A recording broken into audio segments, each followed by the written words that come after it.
you're not missing out on anything if you're staying on the show, because this is where you're meant to be right now. So stay tuned and yes, go with me on this journey to overcome the fear of missing out and the fear of standing out. So I just talked about the friend, making fear your friend. Now you're the mentor. And it's always good to think about, okay, let's say I knew someone, my kid, my little sister, my little brother, or a friend, if I would be their mentor and they would struggle with this fear, what would I tell them? How would I want to help them to overcome this?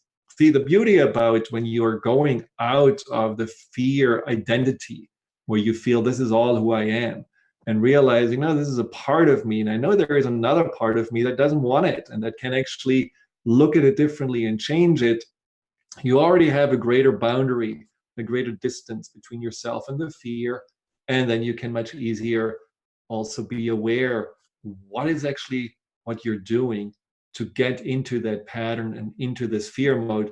So in this regard, watch yourself. Again, be aware of how you get triggered. So for example, with the fear of standing out, what makes you feel like you can't? Is it self-talk? Very often it is. That you already tell yourself before you go into a setting there, I don't want to do anything to get attention or stand out. This can be that when the whole group from work goes for lunch, you're the quiet one who doesn't share any stories. Or again, the way you dress, or the way you are just trying to ignore everyone in the line for the coffee at the coffee stand because you don't want to necessarily get into some conversation with a stranger. And just notice how you have all these little triggers that make you become that person who doesn't want to stand out, who doesn't want anything but blending in. And what do you need to tell yourself in order to do that? What are the beliefs you need to have? Is it a belief of, if I'm gonna open my mouth, they're gonna just wonder what is it what you're saying? By the way, this is something I have been experiencing for a while now in France. So when you're in France and you are not French and you're saying something, just like you make, some kind of, you order something, cheese or whatever. I mean, the French frown, that definitely makes you hardened when it comes to the fear of standing out, because you get it. No matter how hard you try, no matter how you think you have no accent, they frown at you and they look at you as you just would have vomited over their products. It is amazing. It's very amazing. They just don't hold back. I admire this. I like it, but you have to get used to it. So if you ever want to get really good at not caring and overcoming that fear of standing out, come to France and order some cheese, and you'll see how it can really make you desensitized. Well, but that's it. There are situations that that trigger you, and you're telling yourself that some people think less of you or won't like what you are or what you have to say, or it's not really that important, it's not really that interesting. So that is your little friend telling you all those fictional stories. And when you are thinking you're missing out on something, you are telling yourself stories too. So you're seeing something and then you go down into this rabbit hole of wanting to be there. Why can't you be there? What's wrong with you?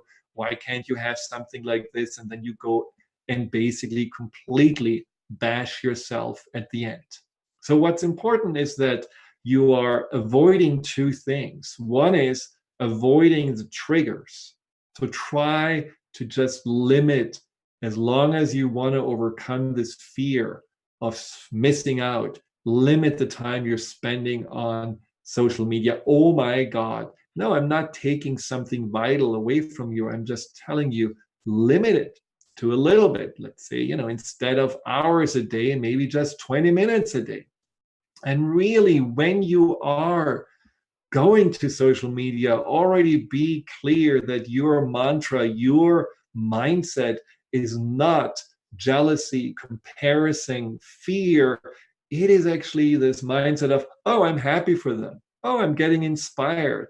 Oh, how nice that they have that. And then you're going to bring yourself back. I mean, if you're watching a movie, you're not thinking that you have to be right there in the battlefield or on Mars. I mean, you're enjoying the movie and then you bring yourself back into the reality afterwards. It's a little bit like that. Everything you see on social media is only a tiny fraction of reality. I sometimes talk to people that are on social media having all this wonderful life, and then in reality, you know what's behind it is completely different, and you know that.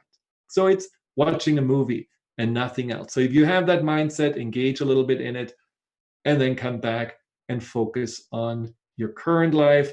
And again, also have these conversations with your little inner friend, because your little inner fear friend needs to know that it's better to be on the grass, touch the grass, feel the grass, smell the grass, than looking across the fence and wondering what's over there, because you don't touch it, you don't feel it, you don't have it, it's out of reach.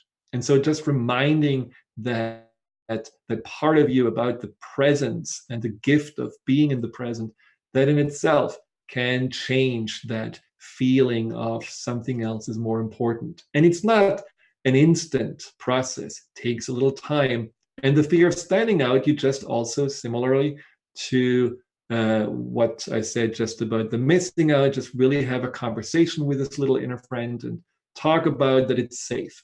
It's safe to have red socks on and stand out a little bit. It's safe to say something and share an experience and maybe be a little vulnerable or be funny.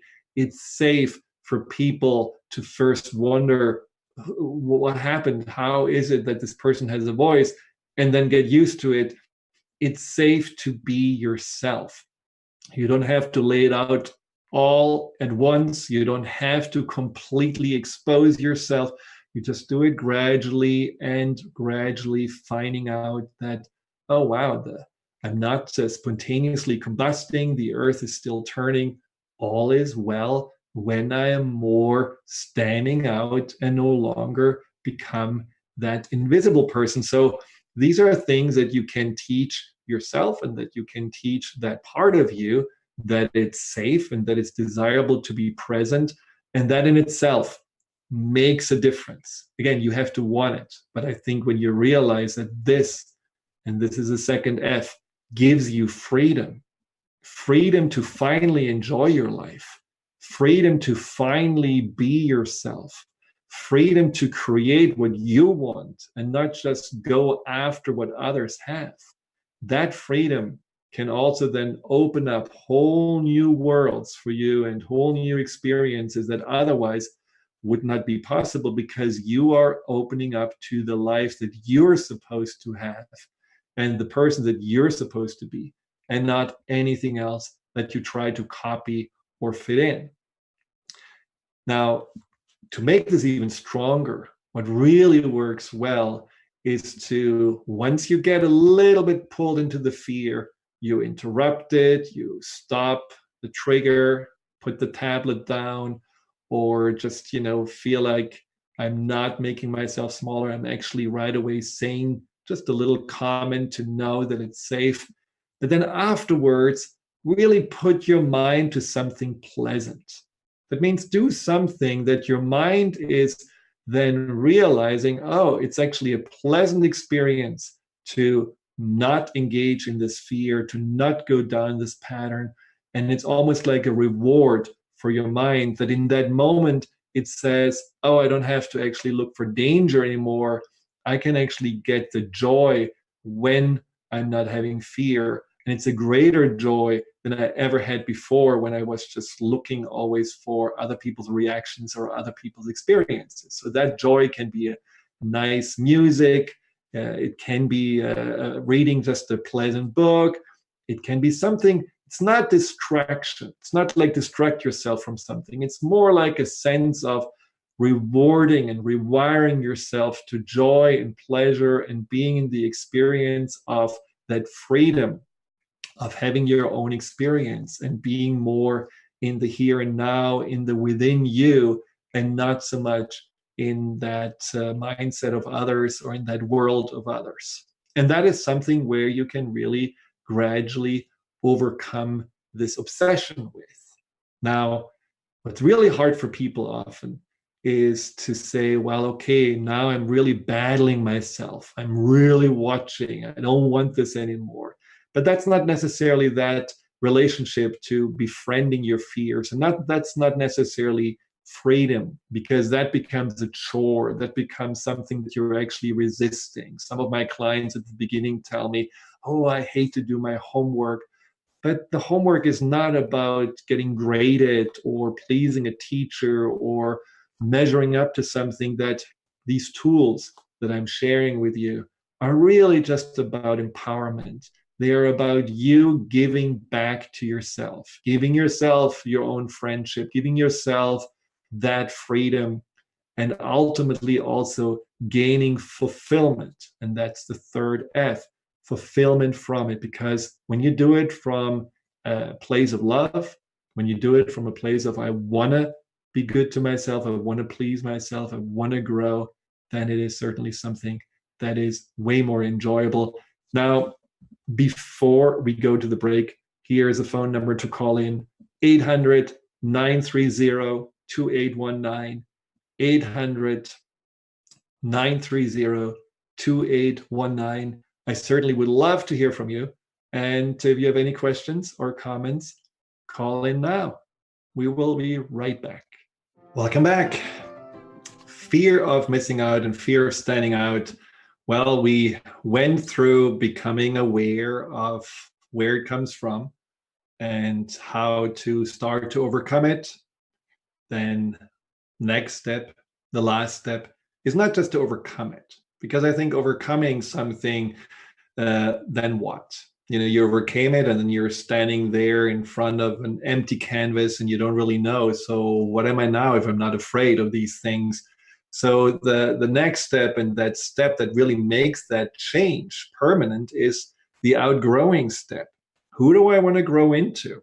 What is it what I want to be instead? And that's a question we really don't ask ourselves enough. And I think it's a question that also brings me back to how I started this show today about this husband of a friend, which is really someone who now looks at his life and wonders, so where is it where I still want to have more fulfillment in? Because isn't it true, at the end of our lives, we want to feel fulfilled with experiences, fulfilled with a sense of self, with how much we shared, how much love we gave and received. And I mean, for that to happen, we have to live our lives in the most real and authentic way.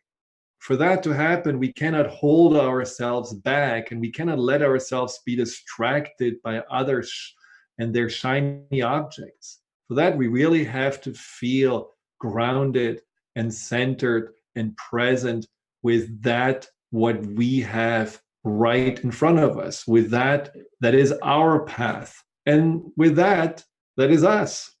And I think that is something where we often, unfortunately, really lack time, attention, patience, awareness. So I want you just to think about, you may even want to close your eyes for this, but I would like you just to think about that simple question: who am I? And what do I want? I mean, you could say these are two questions, but still think about it. Who am I? And what do I want? How often do you actually ask yourself these essential questions? So when you do have that fear of standing out, really ask yourself, is that the person I want to be? Is that my contribution to the world? Is that me being a follower rather than being the leader of my own life? And if this is not who I want to be, who do I want to grow into? It's not about, oh, black and white, so I need to be the opposite. I need to all of a sudden be totally outspoken, gregarious, and an extrovert. No. It's just about growing and expanding gradually into that what is more than you had allowed yourself to be. Show more of your truth. And sometimes it's remarkable that we know we have all these gems inside of us. There is all this great wisdom, maybe sense of humor, creativity, just something that we know can make a difference inside of us, and we are withholding it just because we are afraid that someone may not like it. So this is not only disservice to ourselves, this is also disservice to others around you. But again, it is not about really facing the fear by basically ignoring it, but it's saying to this little friend, I'll show you that there is so much we can offer and be here. And there is so much meaning and purpose in being more and being more engaged, being more visible, being more a person who does speak up and has an opinion and shares what's inside, than just becoming that chameleon that is fitting in. And if you're really feeling inspired to explore more what it is that you are, you can also feel this as an exciting journey, an exciting way of just learning and discovering more your truth. And that's true also for this, what do I want? See, there was a phase in my life, another FOMO phase, where I tried everything. And I felt like, well, the most daring things are probably the most interesting. Hang gliding, boxing, things that really make me feel like, yeah, I'm special. But really, it was about just ultimately feeling that who I was wasn't enough. I didn't even ask that question. And I certainly didn't really ask what I wanted. I asked myself more what I'm supposed to do in order to be that what I hoped would get the most positive attention. So, what do I want? Really also notice that there are answers coming from within. Sometimes people realize that when they ask what they want, it is very simple. What I want is maybe just sit and do nothing. Listen, I'm tired. Life is so overwhelming. I just want to disconnect and for a moment really sit and pet my dog or my cat. What I want is maybe really boring on paper, but really fulfilling in reality. What I want is actually just go to this little neighborhood restaurant and just have a nice salad or stew rather than go to the next fancy opening restaurant downtown.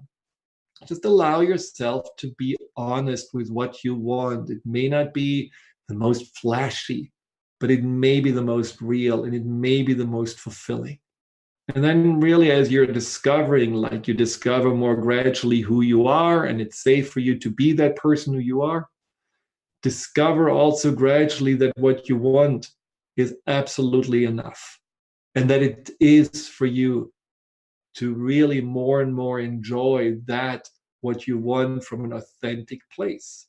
And again, maybe what you want is not just excitement and fun.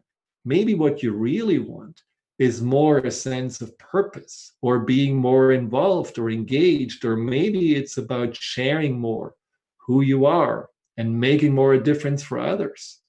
Maybe you just had a little bit backwards, that you thought you're supposed to want all of those things, but what's really inside of you is completely different.